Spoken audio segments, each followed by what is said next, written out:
किसने कहा कि जिंदगी में कामयाब होना आसान है? अगर आसान होता तो सभी लोग नहीं कर लेते। It is suppose to be hard. ये नंबर 1 आना, किसी के लिए रोल मॉडल बनना, अपने गोल को अचीव करना, ये आसान नहीं है, ना ही ये आसानी से हो जाता है। हाँ, पर एक बात जरूर याद रखिएगा, winners are not those people who fail but those who never quits. जीतने वाला वो नहीं जो जिंदगी में हारता नहीं, पर जिंदगी के जंग में जीतता वही है जो मैदान छोड़कर भागता नहीं। इस दुनिया का एक यूनिवर्सल लॉ है जिसे लोग लॉ ऑफ अट्रैक्शन कहते हैं। इसमें होता यह है कि इंसान सोचने लगता है, मुझे ये मिल जाए, मेरे पास ये आ जाए, मैं इस मकाम तक पहुंच जाऊं। तो यूं कह लेने से कोई चीज आपको नहीं मिल जाती। अगर आपको खुद पर यकीन हो और फुल कंसंट्रेशन के साथ प्लानिंग करने के बाद, नॉलेज, स्किल और रिसोर्सेज को जमा करने के बाद अपनी जी जान उस काम में लगा दे, तो रास्ते खुद ब खुद खुलते जाते हैं। छोटी छोटी कामयाबी मिलती है और बड़ी बड़ी खुशखबरियां मिलती है।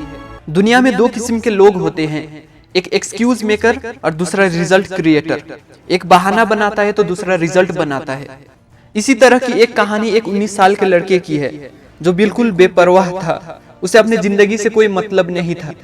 हर दिन की तरह आज भी वो वही काम कर रहा था जो वो पहले करता था।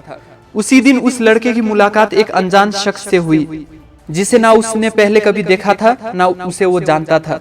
और उस इंसान से मिलने के बाद उसकी जिंदगी बदल गई। सक्सेस की सीढ़ी पर एक एक करके उसके कदम बढ़ते चले गए। और यही आज के हमारे वीडियो का टॉपिक है। वीडियो शुरू करने से पहले मैं आप सबसे रिक्वेस्ट करता हूं कि आप इस चैनल को सब्सक्राइब करके बेल आइकन को दबा दीजिए ताकि हर मोटिवेशनल वीडियो का नोटिफिकेशन आपको वक्त पर मिलते ही रहे। तो चलिए बढ़ते हैं अपने वीडियो की तरफ। असल में हुआ यह था कि उस अजनबी आदमी ने उस लड़के से एक सवाल किया था जिसने उस लड़के की जिंदगी बदल दी। उस सवाल ने उस लड़के के सारे कंफ्यूजन को दूर कर दिया और उसके फोकस को मजबूत कर दिया और आहिस्ते आहिस्ते उसके पांव जीत की तरफ बढ़ने लगी।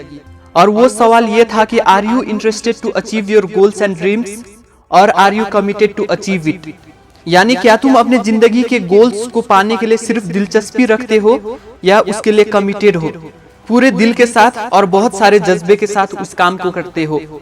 जो करना चाहते हो उसके साथ आपका लिंक कैसा है, सिर्फ दिलचस्पी है या आप वाकई उस पर कमिटेड है।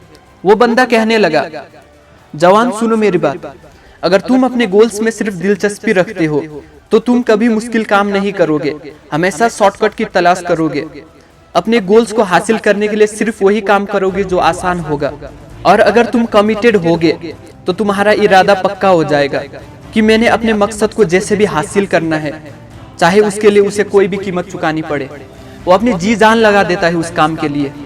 फिर वो कहने लगा, इन दोनों में एक क्लियर डिफरेंस है, ये दोनों एक दूसरे से थोड़े बहुत फर्क हैं। दिलचस्पी रखने वाला बहाना बनाता है, उसे रिजल्ट से कोई सरोकार नहीं होता, उसे मेहनत नहीं करनी होती, वो बस आसानी ढूंढता है, उसे शॉर्टकट चाहिए होता है। पर जो कमिटेड होता है वो उस काम में जी जान लगा देता है, वो उसके बगैर नहीं रह पाता, वो उसकी जिंदगी बन जाती है और रिजल्ट का इंतजार वो शिद्दत से करता है। और ये दोनों फीलिंग्स नेचुरल है। जब इंसान के पास मकसद और गोल्स आ जाता है, इन दोनों फीलिंग्स में से एक फीलिंग उसके पास जरूर आता है। अब उसको तय करना है कि वो बस कमिटेड है या इंटरेस्टेड है। इस तरह आप अपने दिन भर के काम को बांट सकते हैं ताकि आपको अल्टीमेट सक्सेस मिले। आप फालतू काम में अपना टाइम को वेस्ट ना कर पाएं। और इसको हम अपनी जिंदगी में भी अप्लाई कर सकते हैं। यकीन कीजिए, आपकी इन बातों से किसी को भी कोई फर्क नहीं पड़ता कि मैं बहुत बिजी रहता हूँ, मेरे पास टाइम नहीं है, मेरी तबीयत सही नहीं है।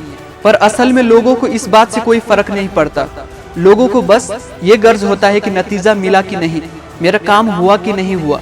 अगर कोई काम नहीं होता तो उसमें कोशिश करे, अगर नहीं होता तो फिर से कोशिश करे, फिर भी नहीं होता दूसरे तरीके से कोशिश करे, फिर भी नहीं होता तो मशवरा करके उस काम को कोशिश करिए और आप इस बार जरूर कामयाब होंगे।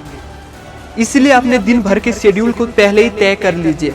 अपने इंटरेस्टेड काम की वजह से अपने कमिटेड काम को फर्क पड़ने ना दीजिए।